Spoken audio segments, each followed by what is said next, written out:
Hello and welcome to the Beyond Limits podcast. I'm Jermaine Benjamin, one of the directors at Transition Partners, and this podcast is where we invite leaders from the talent, HR and culture sphere to discuss everything to do with attracting, retaining and developing people. Hi there, I'm Jermaine Benjamin, one of the directors at Transition Partners, and welcome to my podcast called Beyond Limits. This podcast is where I invite leaders from the talent sphere, HR, culture, where we discuss everything to do with talent attraction, talent retention, and talent development. And so I'm really, really pleased to have on the podcast today Sean Allen, who is currently head of talent acquisition and has a real extensive background in talent, culture, and the tech industry in particular. So thanks, Sean. Cheers for coming on, mate. I really appreciate you giving up your time. Loving the cat being on as well. Don't know if the cat got an invite, but hey, why not? but yeah, give us a little snapshot of your experience and your background, please. Yeah, firstly, thanks for having me, Jermaine. Good to see you as always. And yeah, Buckley has joined. And apologies to anyone listening in advance of a barking dog that may occur as well. So yeah, I'm Sean Allen, currently head of talent acquisition at the Very Group over in Liverpool. Started out my recruitment career in agency, as I think the majority of us do, to be fair. Did that for 3.5 years.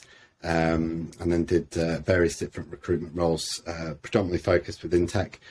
Worked at places like Yorkshire Building Society, then Sky, and part of the big transition from Oxford to Leeds. For that, had some time at the BBC as well before sort of going back to Leeds and working as a TA manager at BGSS. So yeah, a few different places and been around a little bit, I think.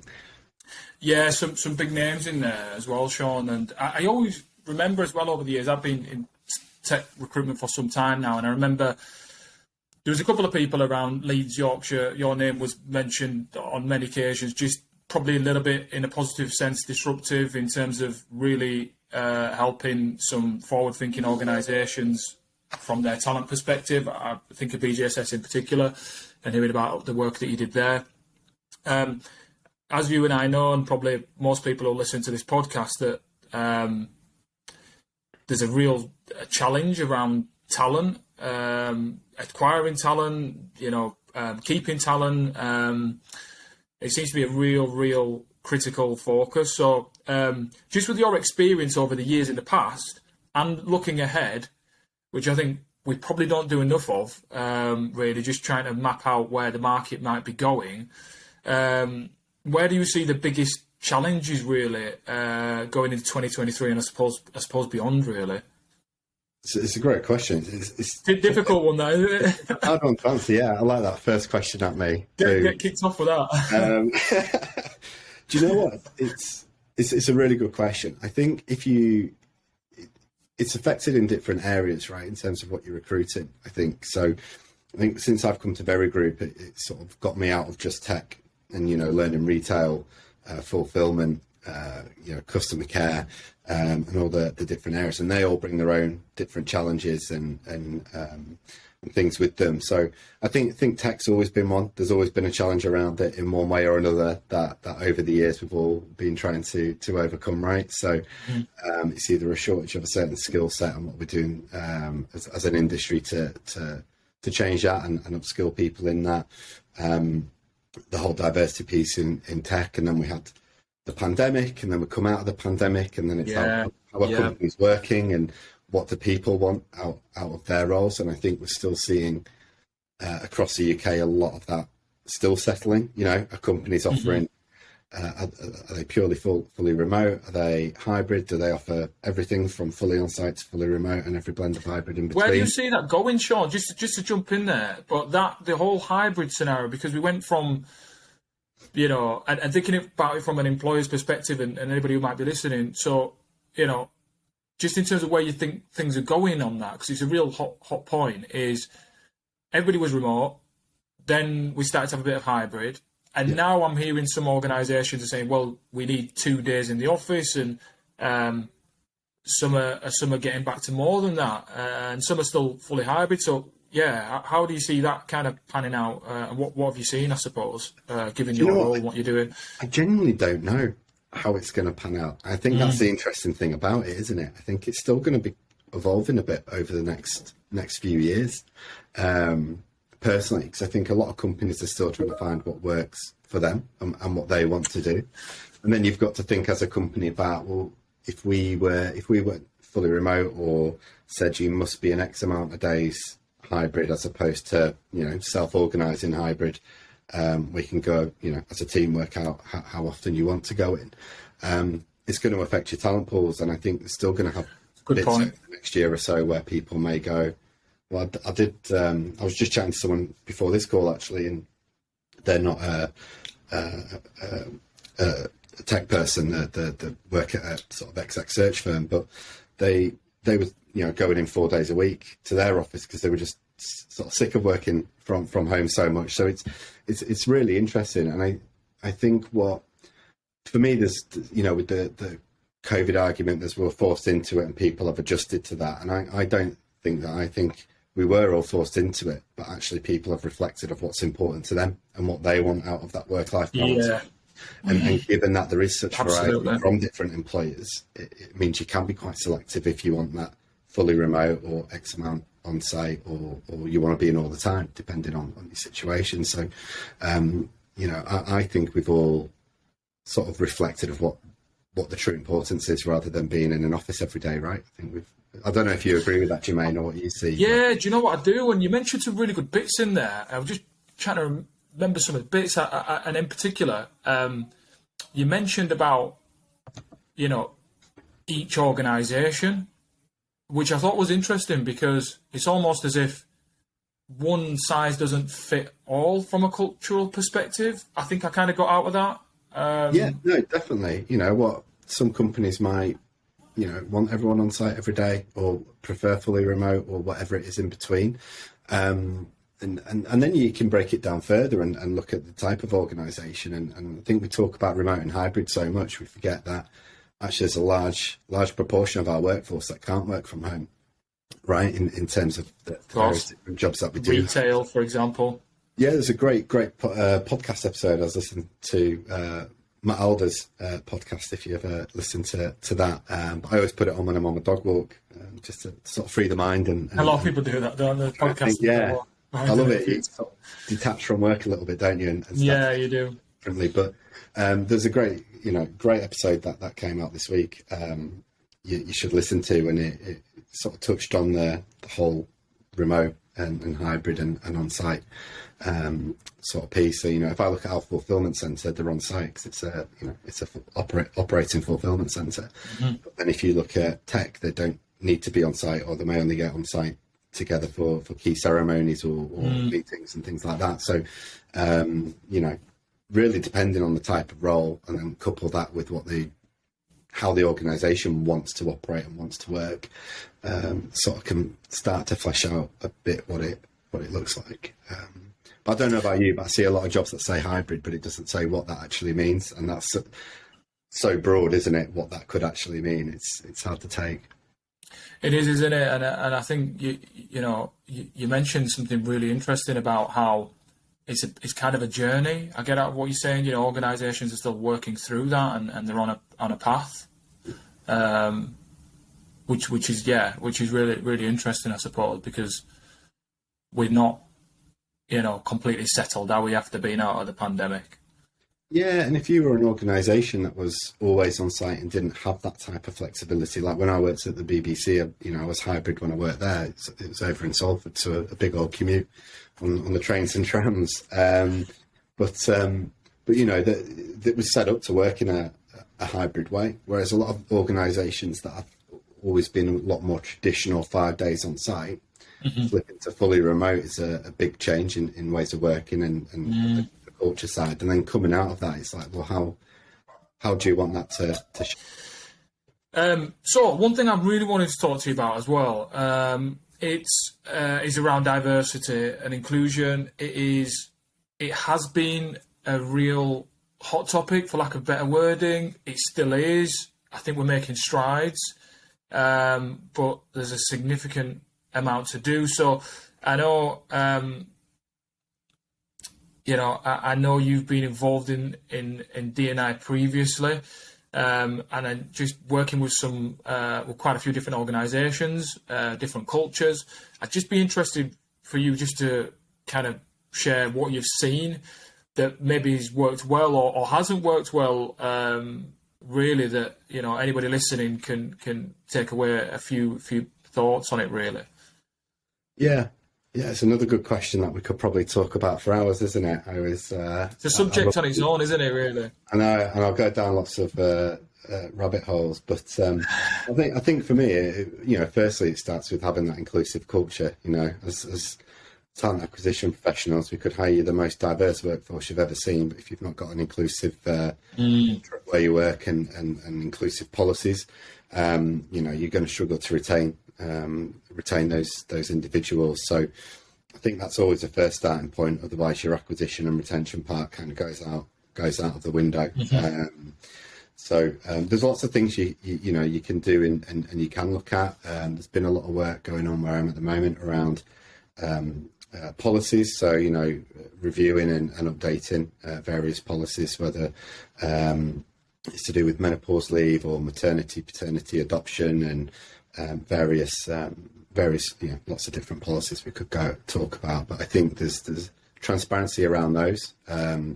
I remember losing a candidate at offer, and I won't say where it was, a previous employer, based on our maternity policy, because it was really poor, and they were planning to start a family. So whilst we made a good offer, that was what was important to that individual, and we didn't secure them based off that alone, which kind of highlights the importance of really looking at your policies for starters. And there's a lot we can do from internal mobility and upskilling and opportunity for everyone within the business that you are in. So internal mobility is huge, and I guess comes to expand that a little bit. Expand that a little bit, Sean, if you don't mind, because internal mobility, that's a term, as it were. And thinking of maybe some of the people that are listening to this, or just to break that down for us a little bit. It's quite interesting. So if you look at, so I think when we look at career progression, again, historically, there's always been that view, and it's very vertical sort of thinking. What's my next step after this role, and you're going up that pyramid, right? It's getting smaller and smaller, the opportunities. I think we forget to think about the opportunities we can give people, whether it's permanent or secondment or even, project-based, of those sideways moves, whether that's in, if I took from where we sit within a people team, whether that's across a people function or beyond. But then actually just those squiggly careers where, you go and do something completely new. So a good example of somebody at the Very Group that worked in our fraud team in customer care for about 10 or 12 years, I think. And she started doing a lot of self-development around data engineering, and spoke to my colleague Chris, who's head of academy. So he builds a lot of the internal boot camps and builds out all our different grad schemes, apprenticeship schemes, and so forth. So we all had a chat and hooked her up with our, head of tech for data, and started getting them talking and what to look at. And then she joined the data team as an associate data engineer in January. Is on an apprenticeship scheme alongside that. And that's, you've got people within your business that may be great somewhere else, but we tend to overlook that and default to that external market view, as opposed to give those people, opportunities internally. So there's lots of different ways people can go within an organisation. I think a lot of the time we just don't have the best structures in place to always support that for people. So, you just lose them somewhere else and they take that great individual from you. Do you know, Sean, I love that. I mean, that's fantastic, isn't it? And we talk about, skills shortages and talent shortages, and at the same time, often we have people in our organisations who are in another role who've done it for quite some time or have reached a peak of that, skill set, and they're kind of like, well, what should I do now? And we can lose that talent. So that's a really, really valuable point. Yeah, and then it's the external side you can do as well. So I'm very fortunate that I form sort of one pillar of our talent and development team. So you've got myself, head of TA, Chris, who's head of academies, and Rob, who's head of talent development, which is more the L&D side. So we sort of, connect really closely, and Chris and his team do some great work that supports us in talent acquisition from, like I say, your internships, your graduate schemes, apprenticeship schemes, and we launched our first career returners scheme end of 2021, I think, and that was a great success, and we've run it again and had our second cohort. What's that, Sean? Career return? Is that people returning from a particular leave? Yeah, so we partnered with an external partner that offer a lot of support within this, but it's basically bringing people back into work that have been out of work for 2+ years. So it could be 2 years, 10 years, years. And that could be a whole range of reasons. It could have been for family commitments. It could have been caring responsibilities that they took a break from work. It could have been illness. But then they find it really difficult to get back into the workforce because like, no, you don't have all these relevant skills that I need. So big cross on the CV. Actually, they've done the role before. They've clearly got the aptitude for it. They just need a bit of a booster in terms of upskilling. And if I'm honest, a lot of them are doing a lot of that in their own time. Anyway, from what I found. So we've had some amazing people across the UK into various tech roles, from software engineering, data engineering, QA, and so forth, that are doing fantastic, but just needed somebody to give them that opportunity and invest in them. And we get a huge return back, right, in terms of some hugely talented people that I just know as a recruiter, 12 months on the CV somewhere, the recruiter that said no to them before because I had that big, that longer gap in their career is suddenly tapping them, but wouldn't look at them previously. And it's a scheme where you do have that support, and it gives them that support in terms of adjusting back into work, for one, because it can be quite daunting if you've had a long time out, but also those technical skills, just upskilling into the latest versions of whatever we're using. So that's been a great scheme that we've done across tech. I love that. That's fantastic, because there are so many. A friend of a family friend not too long ago had taken some years out, with children, and they decided to do that as a couple, and then really struggled. Had a really strong degree and a good professional background after her degree, and then took some time out and really struggled to get back in. So I really love that. There's a lot to be done in that area, I think, and a lot of really competent talent that we can get back into the workforce. Talk about shortage of digital skills or people. What are we all doing as organisations? If we all took a few people a year through different schemes like that, or career changes, or whatever it may be, then great point. A huge talent pool. If you think everyone in the north took a couple of people a year, that's true. Yeah, that's true. That's true. It's a ripple effect, isn't it? Almost, that's a really, really good point. And I wanted to pin down a little bit on, because from what I'm aware of, you introduced kind of a focus around neurodiversity. So I was just interested to find out kind of how that came about, where your interest was in neurodiversity, because again, from a D&I perspective, I think we made some big strides, but I still think we, focus on some of the traditional things, which is right. But I also think we can sometimes overlook some of the, non-visible or the less traditional D&I aspects. Yeah. To be fair, Theo Smith really sort of opened my eyes around sort of neurodiversity in the workplace. I can plug his book, looks, it's on my desk right here. Let's get an advert. So there you go. Let's get an advert going. Neurodiversity at work, available at all good retailers. Brilliant. We haven't got any sponsors yet, Sean. So that's our first advertisement. Sold where any good bookstores. Sold anywhere where good books are sold. I'm all for it. No, he opened my eyes a lot, and I've at BJSS because he's such a nice bloke. He came over and ran a lunch and learn on us, and because he's so nice, I couldn't pay for his parking or petrol or anything, but he very pay it forward. But he opened my eyes up to it a lot, and I think it's something that definitely, if I look at my LinkedIn feed on throughout the day, there's a lot more talk around it. And again, another really broad subject that we could spend a long time talking on.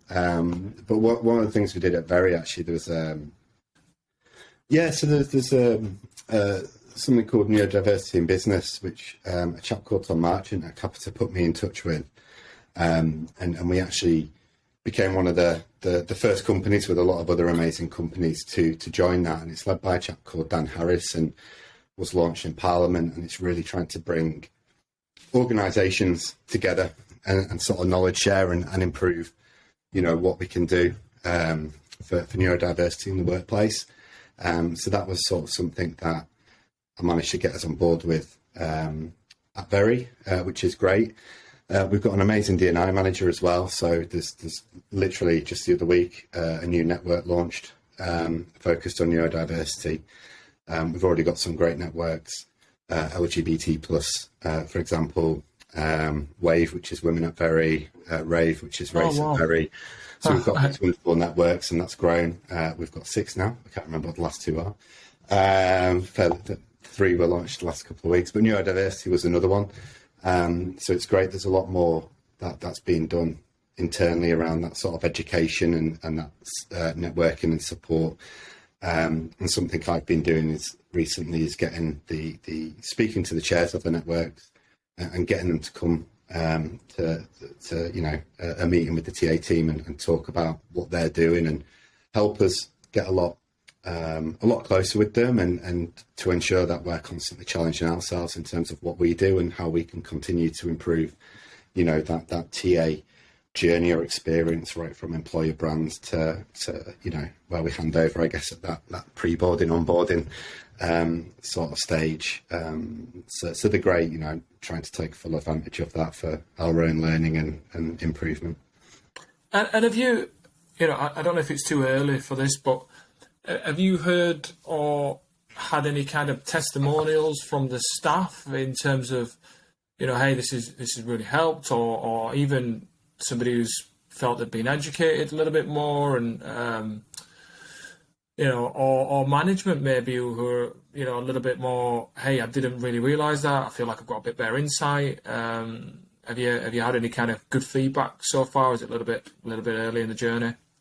Yeah, I mean fairly earlier on. There's a few people I speak to internally a lot on neurodiversity who are neurodivergent individuals themselves, so we catch up quite regularly and have really good conversations. But from the broader, just I think that networks in general is great. We found out the other week, and I couldn't believe this, about a year ago, someone took our offer over another offer because of the Women at Very network and what they've been doing. Wow. And knowing about that. So for us to that's incredible. Going on and be able to articulate that helps. And just Tuesday, when I was in the office, we've had a new the Rave network launched Curious Coffee, where you could sign up and then you get paired with somebody who's part of the Rave network, and then you can just have very open conversations. And I love that. It was great. I think we booked in half an hour, and about an hour and 15 minutes later, we realised we'd missed a meeting each. had to go. But had a great conversation, and again, just being able to speak to people that want to help people learn, and have that psychologically safe environment where you can ask questions and not worry about how you phrase it. If that's, sometimes it restricts you from things because we're worried about saying something wrong or offending someone. And that was fantastic. Just be able to speak to to someone and learn, about their lived experiences and the barriers or challenges that they or people they know have faced that myself, maybe hasn't faced before. So, that was great. Really good. But yeah, I love the Curious Coffee with the radio. That's a great idea. Curious Coffee there. Yeah. Somebody's going to pinch that somewhere. Sure. I'm already hooked in. It is. It's easy to remember, isn't it? It is. Yeah, it's great. I just want to pivot a little bit, really, and tap into really kind of close off the pod around, your experience in talent acquisition, really around the strategic element. So market mapping, perhaps EVP, strategies of how you approach market, and almost from a perspective of, we've got quite a lot of different backgrounds of people lined up for these pods, and I'm sure there is and will be in terms of listeners. So, maybe from that experienced end through to maybe somebody who's relatively newer in the role, just some of your key highlights really that are valuable from that talent acquisition sphere, really, in terms of strategy and attraction. Yeah, I don't know if I can speak. Big question there, weren't it? Big question again. But, some key takeaways. I'm experienced enough, Jermaine, to talk to the experience. I think a lot of I try and surround myself with a lot of people that are experts at what they do, and then hopefully I'm good at the end of it. It's pretty much my strategy for hiring my team. If they're too much like me and know what I know, I don't need that. I need people that bring something different. But yeah, I think the market mapping. I think there's a lot, and I'm still improving personally with this around data and being a lot more data informed as opposed to data led. So you can put forward suggestions on how you tackle something. So if you look at something, if you're hiring a role and it's difficult to fill, often the quick thing is it salary or the ways of working or we asking for that unicorn, and they're the simplest bits to do, but you can delve much deeper than that in terms of like you say, from the market mapping and understanding who's out there, how realistic is it to get that, and you can kind of plan ahead for those types of skills, and that's where other routes in can complement. So you're not going for, I need 50 software engineers and they all need to be mid to senior level and they all need all this experience, and it might be quite hard to find that within the time frame you need. You can actually break that down and find alternative ways to bring and balance that talent pipeline out. And that's a really good point as well. Just, I suppose, I've got another question for you, but you mentioned quite a few different ideas there. You almost touched upon, a stakeholder has a particular requirement set that they're looking for, and you mentioned alternate kind of routes. Which may be somebody who's been out of work for a while. It may be somebody who's in the organisation in a different area. It may be something else. You mentioned a few routes there. There's also an element of that. What's your experience, kind of advice around?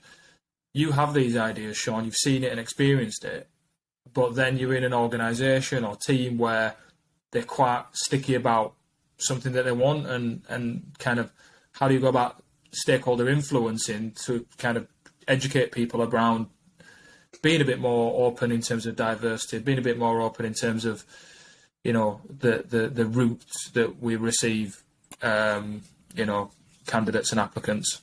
Yeah, it's that data. It's been that. It's for me. It's really being data informed and being able to present and articulate that data in a sort of an easy and absorbable way. I think it's always hard introducing anything new because there's always the comfort of the way things have always been done, and then there's you're trying to go on that journey. So if you look at the career returners scheme that we ran, once people saw the success of the first one and how well those individuals have done since they've joined, it was very easy to get the second one into motion and run it again. So often it's that You know, you're not going to be able to change everything and do loads of different things in 1 year. It's sometimes dropping one, getting it to land, landing it again, and then you can think, right, I'm going to throw the second thing in now, as that's, you know, running that again, and then start layering more on. So before you know it, it becomes the norm, and then you even hopefully get to the point that when you're forecasting future headcount for a new financial year, you're already looking at, right, well, if we need 100 of these, for example, you know, we're going to, you know, we'll go 50 of these types from the, you know, our traditional route, go to market. We're going to go 10 grads and 10 apprentices and 10 moves. And, you know, you can start to really like factor that in even to the way the forecasting is done. And even just challenge, you know, if someone leaves, do you need a direct replacement? Can you downgrade the role? Can we look at it differently? And often look at, you know, how that team's structured and what work they've got. So there's lots of different ways to do it. I think it's just baby steps with it. And I think it's really showcasing the benefits from it. And I always think if you've got very visible D&I commitments, you know, that's most of this, you can link back to that straight off the bat. So if you've done your market research and you could say 70% of the marketplace is, you know, white men, right? Well, if you just want to do traditional routes and expect 70% of who we bring in to be white men, if you're really wanting to change that, you know, move the dial in that, we're going to need to be a bit more progressive and look at different things. And there's a lot of great companies out there doing it. So I often, you know, we'll pull examples from it and show or speak to peers who have done similar things and be able to get feedback and learnings from how they've done things or landed things as well. Sean, I love the point that you mentioned around, you know, progressive steps. You know, I call that building momentum, you know, one step at a time. And I think, you know, I certainly can do it and certainly have done it in the past where you want to change too many things too quickly. I'm saying impatient. Impatient. Because you know what good looks like, right? And so you kind of know everything that needs to be put in place. But some of the mistakes I've done on occasions is, you know, you implement something and you try to move quickly on to the next thing, but actually the comms hasn't been backed up. And actually people need to be told 2, 3, 4 times for it to really land. And there's the whole buying stages, the initial buying stages of getting people together and all the rest of it. So I think that's a really, really key point that you mentioned there, that because you're right, you implement those progressive steps and before you know it, 6 months, a year down the line, you've really got some great momentum, like you was talking about your resource planning for next year. And actually you've implemented all these things and all of a sudden you've got some real good strategy and visibility around it. So I think that's a really key point. Isn't it? You can launch something and then often we get excited, we've done that, we move on to the next thing, but actually has that firmly landed? Has it established itself to be able to go, right, well, that's kind of in a really good spot now, can move to the next thing. So often if you move on too quick, that thing, you're back to square one often because you've not firmly embedded it into what you're doing. So such a good point, Sean. And you know what? So many people in kind of, you know, management positions, you know, we can be guilty of doing that so many times. So I just wanted to finish on probably the last question, is just from your career, if you was to take, like, I don't know, it might be 1 thing, 2 things, 3 things, just advice of somebody who is, you know, just pockets, and it might be a good manager you've had, or it might be something good that somebody did or implemented, or that you've adopted or mistake, but just you know, couple of bits of advice that have stuck out for you in your career that you could pass on to somebody else? That's a good question. I think one thing that I'm hitting you with some questions here as well, Sean. That these haven't been scripted, so I like it. You're making me think on a Thursday afternoon. Do you know what? I think I've only been in a real leadership role for about 5 years now. Sort of BGSS was my first one as TA manager there, and then head of TA here, even, you know, another step. I think couple of pieces. One piece would be, don't be afraid to go for something. So when I took this role, it was a a different industry. You know, it was covering stuff that wasn't just tech, that I didn't know and wasn't comfortable with, and it was another step up in a bigger organisation. But I did have that in my mind. I could be terrible at this. I might not. I still could be. Who knows? I've got my need my review in a couple of weeks. Yeah. But I love that. It was kind of, I'd have regret for me if I didn't try it, because I thought, yes, who would give me a head of role? Who would give me a chance to cover stuff that I've not covered before? You know, it was all too much of a. I thought if I didn't like it, or I'd found the level I was at before, I can step back, right? We can always step back. So I think first bit is just don't be afraid to go completely out your comfort zone and give it a go. I think that's where we probably learn the most, because we don't get complacent. Right. And then I'm still learning a lot as a leader. I know I do things wrong, and I'll all the time. We're human. We all do. I think that the biggest thing I've learned, and this was from my boss who brought me into Vicky Ferrier, is just have a very human approach and a psychologically safe space. I think that's the key thing, right? I sort of always focus on putting the person first, and you know, work's work, right? We always find ways around the challenges we've got at work. But I think the main thing for me is I see my job as giving my team the environment and the tools to do their job and keep developing. Yeah. Everything else you do is, you know, reports and nonsense, isn't it? But yeah, I think that, you know, just if you're going into a leadership role or you're working in a team and you've not got a psychologically safe space or environment to work in, go somewhere else and get that right. You know, it's important to be happy and supported in the places we work. So that's my focus. If you've got a happy, supported team, the work, you always overcome the challenges you've got from that. Sean, you've been absolutely cracking, even with the dog barking in the background occasionally. You're really, really insightful, and thank you for coming on. I loved especially that last bits of advice there, and I just want to say thank you for coming on. Just to plug as well that if anybody listening and you got any kind of questions around this podcast, email me. I can pass them on to Sean or connect with Sean on LinkedIn, or drop us a note. I'd be happy to follow up with a conversation with anybody listening as well. So just Jermaine.Benjamin at transition-partners.co.uk.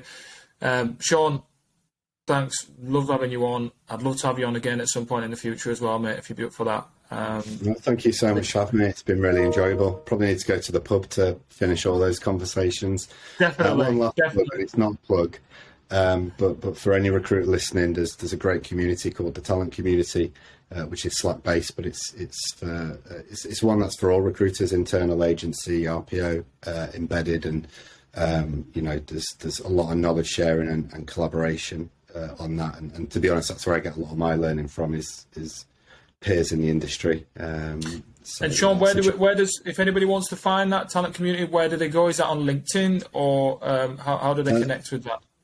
Thetalentcommunity.net, and then you can sign up. Talent community. There you go. There's our second advertisement, sponsored advertisement of the day. Thanks, Sean. So look in there and please connect with Sean. Brilliant. All right. Thank you very, very much, Sean. And cheers for today. Thank you. Cheers, Jermaine. Thank you for listening to the Beyond Limits podcast. If you have any questions that we can answer at all on the podcast going forward, or if you would be interested in being a guest on the podcast, please email me directly at Jermaine.Benjamin at transition-partners.co.uk. Thanks again.